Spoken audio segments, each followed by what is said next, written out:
Bloody hell, it really has been 10 years since Mortal Kombat 9 was released. The game that set so many of us off into the competitive world, created brand new Mortal Kombat fans who hadn't touched a title before it, and to this day is widely regarded as one of, if not the greatest MK of all time.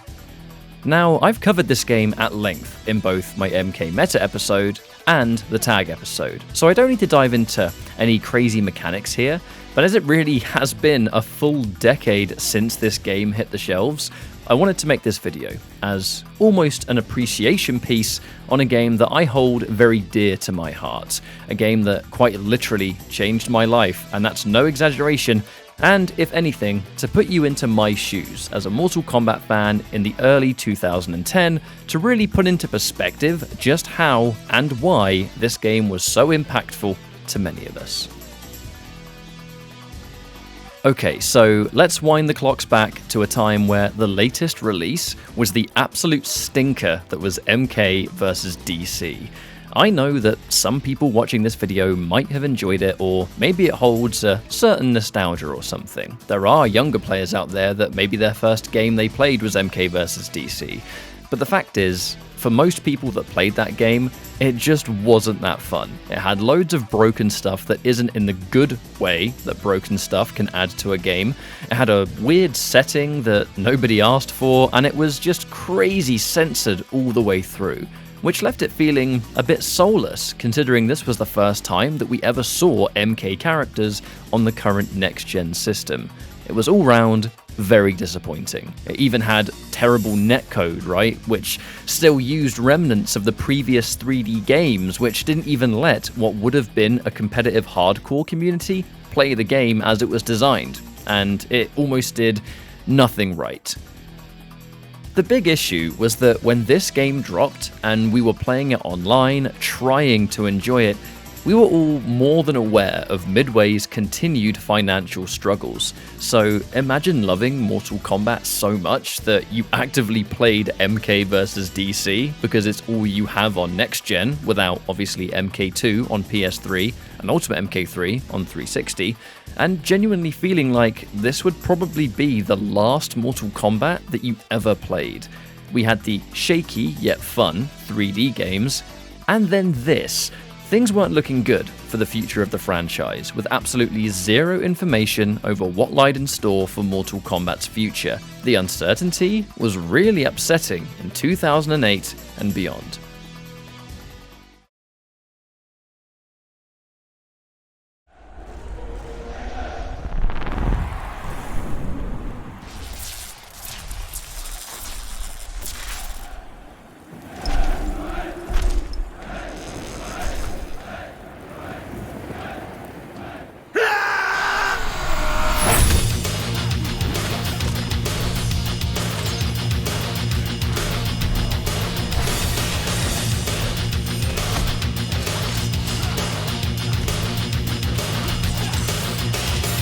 Then, just like that, we had E3 of 2010, with a trailer that announces Mortal Kombat's triumphant return, the newly formed studio of the Mortal Kombat development team, now known as NetherRealm Studios, a return to the 2D playing field. We see all of these returning characters announced, tag mode, all of the classic moves, the violence coming back. I mean, holy shit! This was genuinely a huge announcement that promised more than just a new game. It promised a franchise that we all knew and loved returning to its former glory. The game that we were all waiting for but were worried would never actually come. I still remember being a teenager watching TV in our family living room, and Mustard kind of just sprints down the stairs with a laptop in his hand, screaming to watch this new trailer. He was so excited trying to explain what had just been announced that, I'm going to be honest, I couldn't even follow what he was talking about until I saw it for myself. I will never forget being stupidly hype and losing my tiny little mind watching this. And then, for a split second, there is Sektor, fully announced. Until this point, I'd only seen Sektor in his MK3 costume and Armageddon costume. This little snippet and then the little gameplay clips afterwards blew me away, and although we knew this game was coming out a lot later down the line, it was a complete breath of fresh air for every MK fan that refused to give up on the game. This was it. This was the Mortal Kombat that we had waited so many years for, and it was finally on the way. So, on a personal level, the launch period of Mortal Kombat 9 gave myself and my twin Mustard what I would call a life-changing experience. Somehow, I ended up winning a UK Championship and EU Championship on the same day. Granted, it was pre-release and we were playing the demo version, for those that were wondering. I won a fully sized MK9 arcade machine, which was basically just a shell with a screen that housed a PS3. I still have that, although it's currently in my dad's garage and has been for a long time. 2 championship belts and a trip to NetherRealm Studios in Chicago, which, due to passport delays, ended up being a trip to EVO 2012 instead, which was probably more ideal for us, as we got to finally play in an American tournament for the first time, and we got to meet the NRS team anyway because they were all out there for that tournament regardless.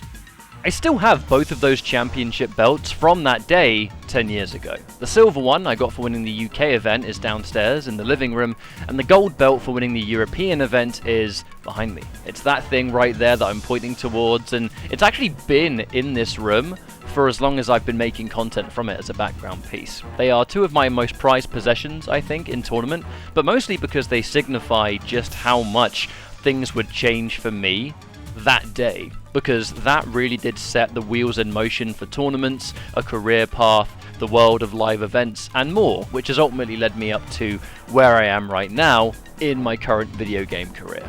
Dude, owning like 5 rabbits and having black clothes, that's not a match made in heaven. After this pre-release tournament, of which, by the way, yeah, that's me right there. I just beat Nicholas from Greece in the grand finals. I mean, look at us, we were so young. But obviously, things are a bit different now. It was none other than Ryan Hart who introduced us to the world of offline tournaments. And he let us know of UK forums and teams out there that would be running MK9 activity in London. So we started traveling to London every now and then to play in these local events, and we did very well for ourselves. But more importantly, we met a ton of like-minded people that shared that passion for Mortal Kombat and just competitive gaming in general, really. Now, due to the game's extremely subpar netcode, which was delay all over the place, we would eventually turn an offline meetup into a regular monthly gathering at a local spot where Winner Stays On also did stuff for Street Fighter 4 and Marvel vs. Capcom 3. Just like that, PND was born, aka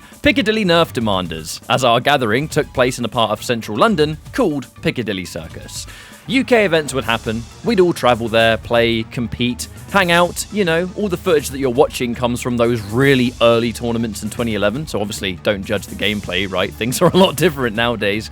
We all grew with the UK NRS presence in the scene, and back then, there was no money in it, let me tell you. I will never forget finishing top 3 at a French major called World Game Cup in 2012, and I won a copy of the first ever Assassin's Creed that didn't even work. It was crap, but we did it because we loved it. Nothing more. We did this on the side, and most of us were, like, students at the time, studying various careers and doing this for fun. We weren't alone though, because communities all around the world have near identical experiences to us. MK9 created a local Mortal Kombat scene in their city, or state, or country, or whatever. People made friends that would last the test of time, and so many of us still have those friends that we chill with and we have a laugh with to this day, either in Mortal Kombat 11 or something else. This game created communities in a lot of places that before it didn't have one.